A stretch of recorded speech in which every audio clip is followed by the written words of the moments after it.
वाचस्पति मिश्रा का जन्म मिथिला में हुआ था, जो अब मधुबनी के वाचस्पति नगर में स्थित है। वे एक महान भारतीय दार्शनिक और अद्वैत वेदांत के प्रमुख संप्रदायों में से एक भामती संप्रदाय के संस्थापक थे। उनकी माता वत्सला ने एक अभिभावक के रूप में उनका पालन पोषण करने में बहुत कष्ट सहा। जब वे काफी वृद्ध हो गई तो वे पास के गांव से एक लड़की का रिश्ता लेकर आई और अपने बेटे से उस लड़की से विवाह करने का आग्रह किया। वाचस्पति ने दुल्हन के पिता को यह संदेश दिया कि मेरे जीवन का एकमात्र लक्ष्य वादरायण व्यास के वेदांत सूत्रों पर भाष्य लिखना है। यही मानवता के प्रति मेरा सेवा है, यानी ब्रह्म सूत्र लिखना है। वे ग्रंथ मुझ जीवन से भी अधिक प्रिय हैं। मैं गृहस्थ होने का दायित्व तो नहीं निभा पाऊंगा। मुझे संदेह है कि मैं एक अच्छा पति नहीं बन पाऊंगा। मेरे मन में ब्रह्म सूत्र का भाष्य लिखने के अलावा और कुछ नहीं है। मैंने तो इसे लिखने के बाद संन्यास का संकल्प भी लिया है। दुल्हन के पिता उस युवा प्रतिभाशाली विद्वान और उसकी स्पष्टवादिता, विनम्रता और ईमानदारी का सम्मान करते थे, लेकिन उन्हें अपनी बेटी की शादी उससे करने में झिझक थी। लेकिन लड़की ने कहा, मैं सभी शर्तों को मानने के लिए तैयार हूँ। दुल्हन के पिता ने यह बात वत्सला को समझाई और वाचस्पति से पूछा, क्या आप उससे मिलना चाहेंगे? वाचस्पति ने मुस्कुराते हुए उससे कहा, उसने मुझे पहले ही चुन लिया है, इसलिए मुझे उसके चुनाव को नकारने का कोई अधिकार नहीं है। उन्होंने आषाढ़ माह की व्यास पूर्णिमा के दिन भामती से विवाह किया, लेकिन वाचस्पति के लिए वह दिन अपने महान कार्य की शुरुआत करने का सबसे शुभ दिन था। दुल्हन के साथ घर पहुंचते ही वे बरामदे में बैठ गए और लिखना शुरू कर दिया। वे दिन रात लिखते रहे। महीने, ऋतुएं और परिवेश सब कुछ बदल रहा था, लेकिन वाचस्पति के लिए नहीं। ऐसा लग रहा था मानो वे सामान्य जीवन में विद्यमान ही न हो। स्नान, थोड़ा भोजन और कुछ घंटों की नींद जैसी कुछ शारीरिक आवश्यकताओं को छोड़कर पूरी तरह से अपने काम में लीन थे। जब वाचस्पति मिश्रा अपनी टीका लिख रहे थे, उनकी पत्नी भामती ने वर्षों तक बिना किसी अपेक्षा के उनकी सेवा की। वह इतना व्यस्त थे कि अपनी पत्नी को भूल ही गए थे। उसे हमेशा खजूर के पत्ते तैयार मिलते थे, दीपक में तेल भरा होता था, उसके कपड़े धुले और साफ होते थे और खाना समय पर परोसा जाता था। उसने कभी यह सोचने की जहमत ही नहीं उठाई कि ये सब कैसे होता है, इसे कौन कर रहा है।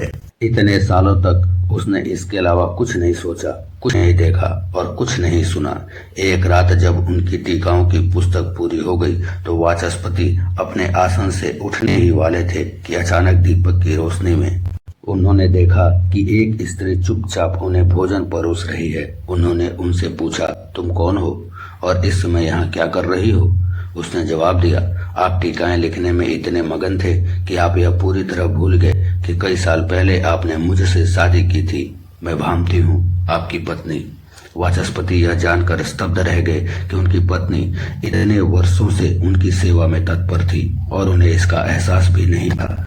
वही उनकी हर जरूरत का ख्याल रखती थी। फिर भी उन्होंने उन्हें कभी देखा तक नहीं। उनकी आंखों से आंसू बहने लगे, लेकिन भामती को कोई शिकायत नहीं थी। उन्होंने कहा कि उन्हें अपने पति पर गर्व है और उनके साथ रहकर इस महान कार्य को पूरा करने का सौभाग्य मिला। वाचस्पति ने कहा, हाँ, मुझे अब याद आ गया। कृपया मुझे अपने हाथ दिखाइए, मैं उन्हें पहचान लूंगा। उसने उसके हाथों की ओर देखा और कहा, ये हाथ ही हर दिन सूर्यास्त के बाद मेरे पास दीपक रखते हैं और मुझे खाना परोसते हैं। मैं इन हाथों को जानता हूँ, लेकिन अब बहुत देर हो चुकी है, क्योंकि मैंने प्रतिज्ञा ली थी जिस दिन मैं अपनी टीका पूरी कर लूंगा उसी दिन संन्यास लेकर घर छोड़ दूंगा।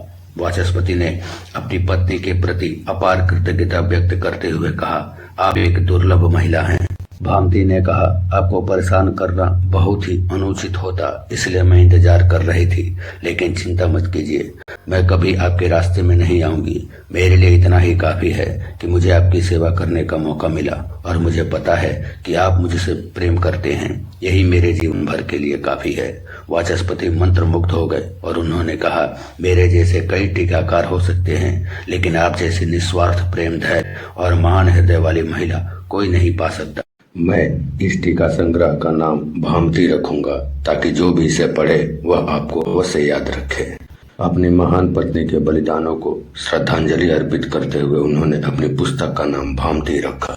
संस्कृत में भामती नामक पुस्तक, हालांकि ब्रह्मसूत्रों पर कई अन्य टीकाएं हैं, लेकिन कहा जाता है कि सर्वश्रेष्ठ टीकाओं में से एक भामती है, जो एक समर्पित पत्नी और उसके प्रेम का नाम है। उन्होंने आगे पूछा कि मेरी देवी, मेरे जाने के बाद तुम क्या करोगी और अपना ख्याल कैसे रखोगी?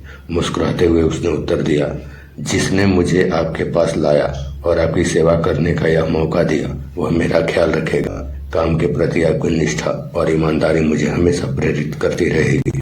फिर वाचस्पति हिमालय के लिए रवाना हो गए, लेकिन वे भामती और उनके गुणों, उनकी कृपा और उनकी दिव्य सुंदरता को नहीं भूल सके, जो मानवीय गुणों से परे थी। वाचस्पति एक महान विद्वान बने रहे, लेकिन भामती उनसे कहीं अधिक दिव्य सत्ता साबित हुई।